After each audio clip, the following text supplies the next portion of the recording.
Hello everyone, welcome to pharmacy India. RRB pharmacist super 30 series में आप सभी का स्वागत है।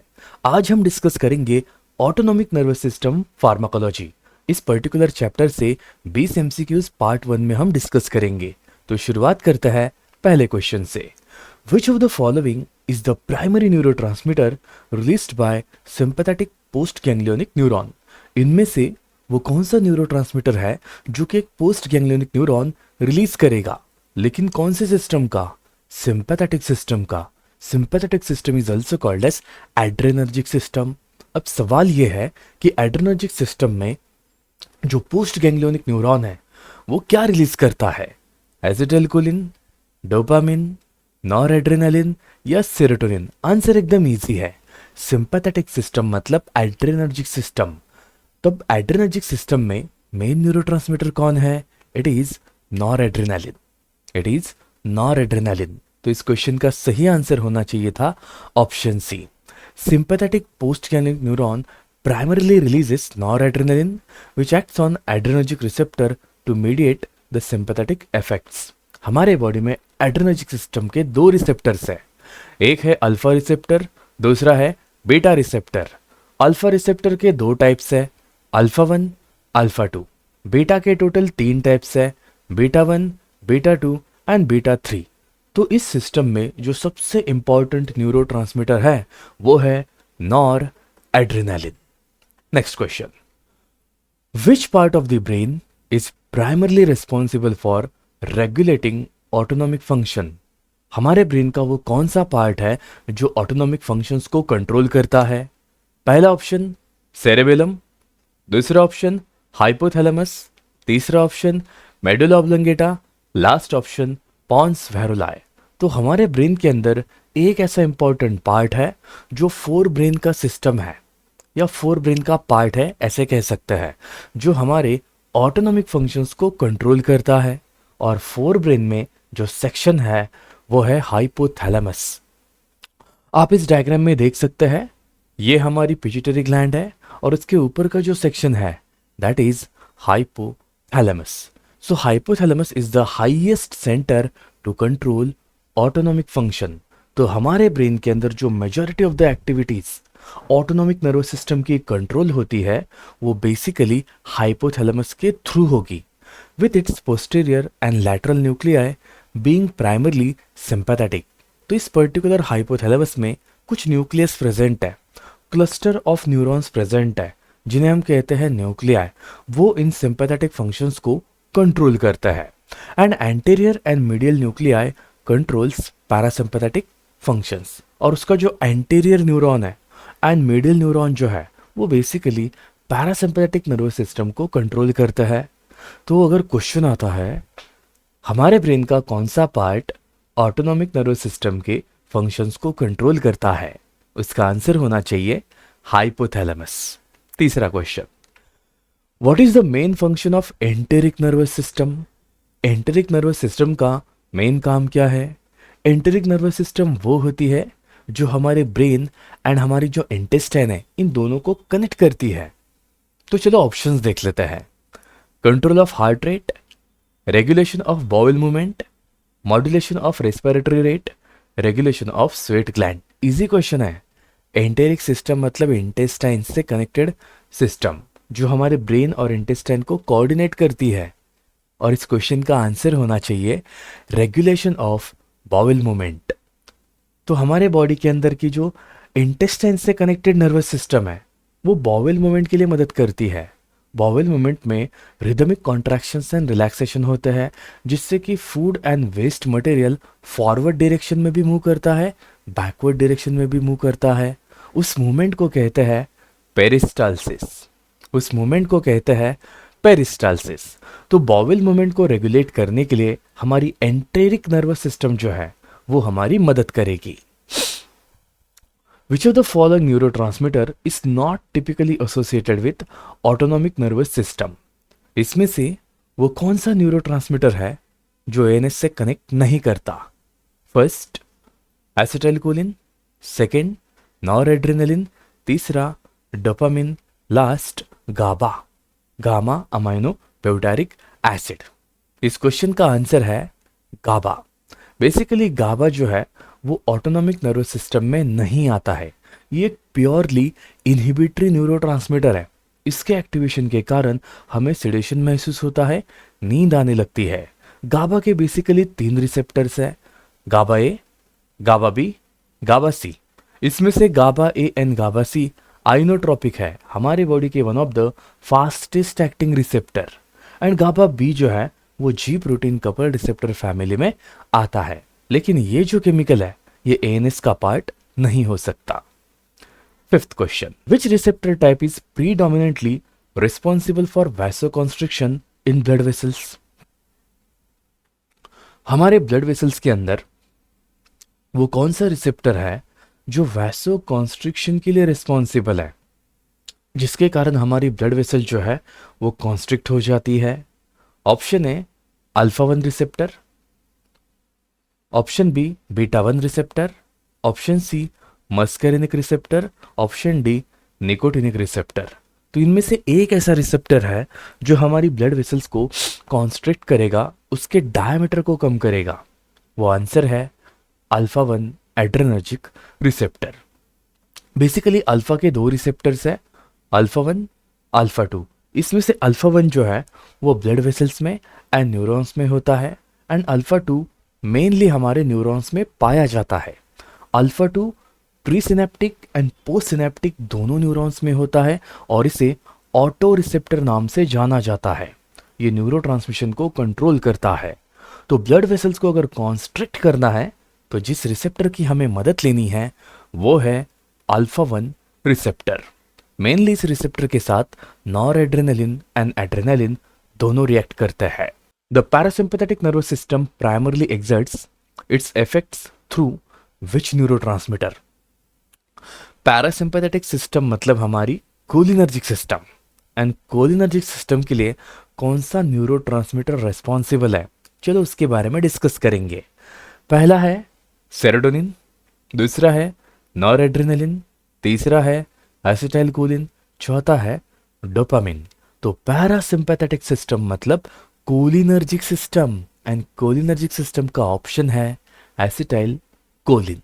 आप यहाँ पे देख सकते हैं एसिटाइलकोलिन का स्ट्रक्चर, इसे कहते हैं क्वाटरनरी अमोनियम ग्रुप। अब ये जो पर्टिकुलर ग्रुप है ये क्वाटरनरी स्ट्रक्चर फॉर्म में है। नाइट्रोजन जनरली 3 बॉन्ड्स बनाता है, तो यहाँ पे इसने चौथा बॉन्ड बनाया है, that's what it's called as quaternary structure. तो एसिटाइलकोलिन जो है वो पैरासिम्पैथेटिक नर्वस सिस्टम का एक इंपॉर्टेंट न्यूरोट्रांसमीटर है। Parasympathetic nervous system releases acetylcholine at both pre and post ganglionic synapse. अगर आप पैरासिम्पैथेटिक नर्वस सिस्टम का पूरा स्ट्रक्चर देखेंगे तो उसका प्री गैंग्लियोनिक न्यूरॉन लॉन्गर है and post ganglionic neuron shorter है। तो इसके सिनेप्स में एंड फाइनल लोकेशन पे एक ही न्यूरोट्रांसमीटर रिलीज होता है, दैट इज एसिटाइलकोलिन। वो है एसिटाइलकोलिन। तो इस क्वेश्चन का आंसर है option C acetylcholine. Which enzyme is responsible for breakdown of acetylcholine in the synaptic cleft? इनमें से वो कौन सा एंजाइम है जो एसिटाइलकोलिन को ब्रेक कर देता है एसिटिक एसिड में एंड कोलिन में? Option 1 acetylcholine esterase, option 2 monoamine oxidase, option 3 catechol O methyl transferase, option D phosphodiesterase. तो जो एंजाइम एसिटाइलकोलिन को ब्रेक करता है वो है एसिटाइलकोलिन एस्टरेज। जब ये एंजाइम एसिटाइलकोलिन के साथ इंटरेक्ट करता है ये एसिटाइलकोलिन को एसिटिक एसिड एंड कोलिन में ब्रेक कर देगा, जिससे कि एसिटाइलकोलिन की एक्टिविटी कुछ ही सेकेंड्स में खत्म हो जाती है। So correct answer is acetylcholine esterase. Which of the following drug is a muscarinic receptor antagonist? हमारे बॉडी के अंदर कोलिनर्जिक सिस्टम के 2 रिसेप्टर्स हैं, एक होता है मस्करिनिक, दूसरा होता है निकोटिनिक। मस्करिनिक के 3 टाइप्स है, M1, M2, M3, और इसमें से ये तीनों रिसेप्टर जी प्रोटीन कपल रिसेप्टर फैमिली से बिलोंग करता है। निकोटिनिक रिसेप्टर के 2 टाइप्स है, neuronal that is NN and दूसरा है न्यूरोमस्कुलर। तो यहाँ पे क्वेश्चन ये है इन रिसेप्टर्स को ब्लॉक करने वाला ड्रग कौन सा है? Atropine, propranolol, prazosin, neostigmine. And the correct answer is atropa, that is atropa belladonna, जिसमें से एक केमिकल को हम एक्सट्रैक्ट करते हैं जिसका नाम है एट्रोपिन। बेसिकली ये मस्करिनिक रिसेप्टर को एंटागनाइज करता है, ना कि निकोटिनिक। तो मेनली अगर क्वेश्चन आता है मस्करिनिक रिसेप्टर को एंटागोनाइज करने वाला ड्रग कौन सा है, answer is atropine. Beta 1 adrenergic receptors are primarily found in which of the following organs? Beta 1 एड्रेनोरिसेप्टर जो है मेनली कौन से ऑर्गन के अंदर पाए जाते हैं? बीटा 1, बीटा 2, बीटा 3 ऐसे बीटा रिसेप्टर्स के 3 टाइप्स है। हमारे पास एक हार्ट है, 2 लंग्स है एंड बहुत सारी फैट सेल्स है। तो 1 is connected to the beta 1, that's why answer is heart. Beta 1 हमारे हार्ट के अंदर मौजूद है, जो हमारे कॉन्ट्रैक्शन फंक्शंस को कंट्रोल करता है। एंड बीटा 1 के साथ जब नॉर एड्रेनालिन कनेक्ट करता है तो इसके कारण हमारा heart rate and blood pressure increase हो जाता है। तो बीटा 1 रिसेप्टर मेनली हमारे हार्ट के अंदर है, बीटा 2 लंग्स के पास है एंड बीटा 3 फैट सेल्स के अंदर है।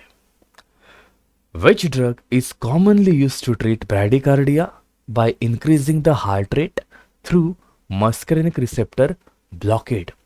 इनमें से वो कौन सा ड्रग है जो ब्रैडिकार्डिया को ठीक करने के लिए यूज किया जाता है, जो कि हमारे हार्ट रेट को बढ़ा देगा through muscarinic receptor inactivation? मेटाप्रोलॉल, atropine, pilocarpine, epinephrine. तो इनमें से एक ऐसी मेडिकामेंट है जो एसिटाइल कोलिन की एक्टिविटी को M2 रिसेप्टर के ऊपर होने नहीं देगी। बेसिकली मस्करिनिक का जो M2 टाइप है वो हमारे हार्ट के अंदर है, और इनमें से एक ऐसी मेडिकामेंट है अगर वो हमारे मस्करिनिक रिसेप्टर को ब्लॉक कर देती है तो एसिटाइल कोलिन का इफेक्ट वहां पे नहीं होगा, जिससे कि ब्रैडिकार्डिया को आप ठीक कर सकते हैं, और वो ड्रग है एट्रोपिन। जैसे ये M2 रिसेप्टर के साथ कनेक्ट करेगा, M2 रिसेप्टर की जो एक्टिविटी है वो बंद हो जाएगी, एड्रेनलिन की एक्टिविटी हार्ट के ऊपर बढ़ेगी, जिसके कारण हार्ट रेट हमारा बढ़ जाएगा और हम ब्रैडिकार्डिया को ठीक कर सकते हैं। सो इसके कारण क्या होगा, हार्ट रेट इंक्रीज होता है एंड ब्रैडिकार्डिया ठीक होता है। So correct answer is option B. Sympathetic stimulation of adrenal medulla results in release of which hormone? अगर हमारे बॉडी से एड्रेनर्जिक और एड्रेनल मेडुला स्टिमुलेट हो जाता है with the help of adrenaline, तो यहाँ पे कौन से हार्मोन्स रिलीज होंगे? Insulin and glucagon, thyroxine and triiodothyronine, cortisol and aldosterone, adrenaline and noradrenaline. जब भी हमारे किडनी के ऊपर की जो ग्लैंड है जिसे कहते हैं एड्रेनल ग्लैंड, जिसका शेप है ट्रायंगुलर, इसके 2 सेक्शंस है, एक होता है कॉर्टेक्स, दूसरा होता है मेडुला। कॉर्टेक्स से अलग केमिकल्स रिलीज होते हैं, मेडुला से अलग केमिकल रिलीज होता है। तो क्वेश्चन ये है, सिंपैथेटिक नर्वस सिस्टम जब एड्रेनल मेडुला के अंदर एक्टिवेट होती है तो कौन से हार्मोन्स रिलीज होंगे? And the correct answer is adrenaline and nor adrenaline. Glucocorticoids and mineralocorticoid जो है वो कॉर्टेक्स से रिलीज होता है एंड मेडुला से adrenaline and nor adrenaline release होता है, और ये केमिकल्स फाइट और फ्लाइट ऐसे 2 रिस्पॉन्सेस को मैनेज करता है। इसमें एक और रिस्पॉन्स है जिसे कहा जाता है फ्रीज। सो फाइट, फ्लाइट और फ्रीज ऐसे 3 रिस्पॉन्सेस है जिसे सिंपैथेटिक नर्वस सिस्टम कंट्रोल करती है। Which of the following drug is selective alpha 1 adrenoreceptor blocker? इनमें से कौन सी मेडिकामेंट अल्फा 1 रिसेप्टर को एंटागोनाइज करेगी? प्रोप्रेनोलॉल, एटेनोलॉल, प्राजोसिन या क्लोनिडिन? जैसे कि एड्रेनर्जिक सिस्टम की जब बात आती है तो वहां पे प्रोप्रेनोलॉल नहीं आ सकता, क्योंकि ये बीटा एड्रेनोरिसेप्टर ब्लॉकर है। सेम फॉर एटेनोलॉल, ये भी बीटा एड्रेनोरिसेप्टर ब्लॉकर है। तो हमारे पास 2 चॉइसेस है, एक तो है प्राजोसिन, दूसरा है क्लोनिडिन। इस क्वेश्चन का आंसर है प्राजोसिन। प्राजोसिन एक सिलेक्टिव अल्फा 1 रिसेप्टर ब्लॉकर है जो कि हाइपरटेंशन जैसी प्रॉब्लम को ठीक करने के लिए यूज किया जाता है। What is hypertension? जब आपका systolic blood pressure 140 millimetre of mercury से ज़्यादा है एंड आपका diastolic blood pressure 90 millimetre of mercury से ज़्यादा है, उस कंडीशन को कहते हैं हाइपरटेंशन। तो प्राजोसिन क्या करेगा, आपके ब्लड वेसल्स को डायलेट करेगा, जिसकी मदद से हाइपरटेंशन जैसी प्रॉब्लम को आप ठीक कर सकते हैं। Which neurotransmitter is primarily involved in the transmission of pain signal in CNS? हमारे सेंट्रल नर्वस सिस्टम में पेन सिग्नल को प्रोसेस करने वाला न्यूरोट्रांसमीटर कौन सा है?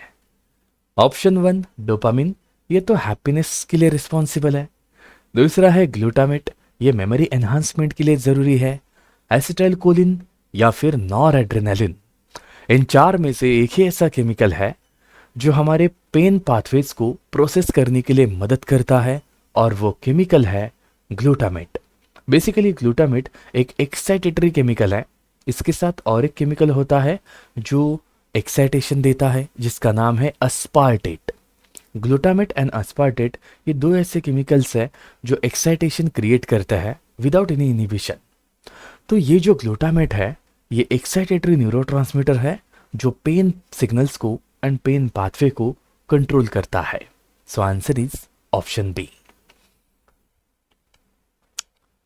Which receptor subtype is most likely involved in the bronchodilation effects of adrenaline? जैसे कि मैंने बोला, हमारे पास एक हार्ट है, दो लंग्स है एंड बहुत सारी फैट सेल्स है। दैट मीन्स अल्फा 2 रिसेप्टर जो है, सॉरी बीटा 2 रिसेप्टर जो है वो हमारे लंग्स के अंदर प्रेजेंट है, और यहाँ पे एक ही ऑप्शन है, दैट इज ऑप्शन सी।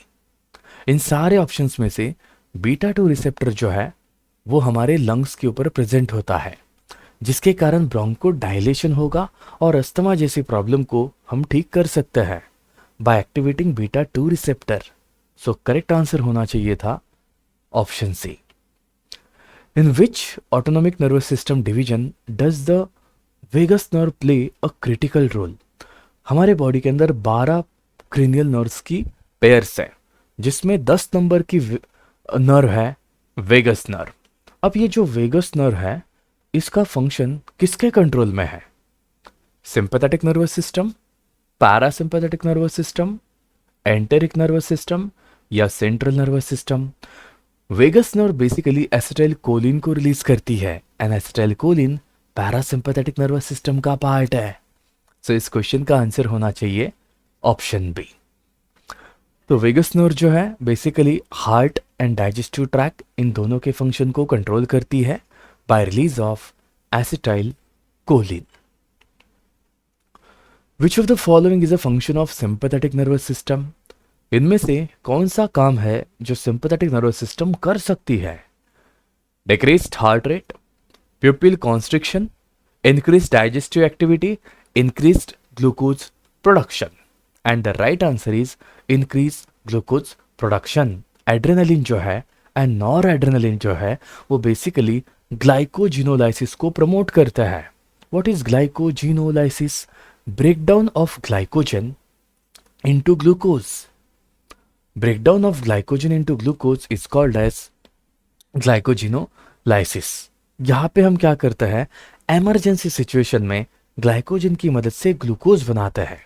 इस प्रोसेस में हमारी सिंपैथेटिक नर्वस सिस्टम हमारी मदद करती है। So answer is option D. What is the effect of sympathetic stimulation on प्यूपिल? हमारे आंखों के अंदर जो एपर्चर है उसे कहा जाता है प्यूपिल। इसके ऊपर अगर सिंपैथेटिक सिस्टम काम करती है तो क्या होगा? Meiosis, that is constriction of प्यूपिल, mydriasis, that is dilation of pupil, no change, और nystagmus। nystagmus का मतलब होता है uncontrolled eye movement, that is called as nystagmus।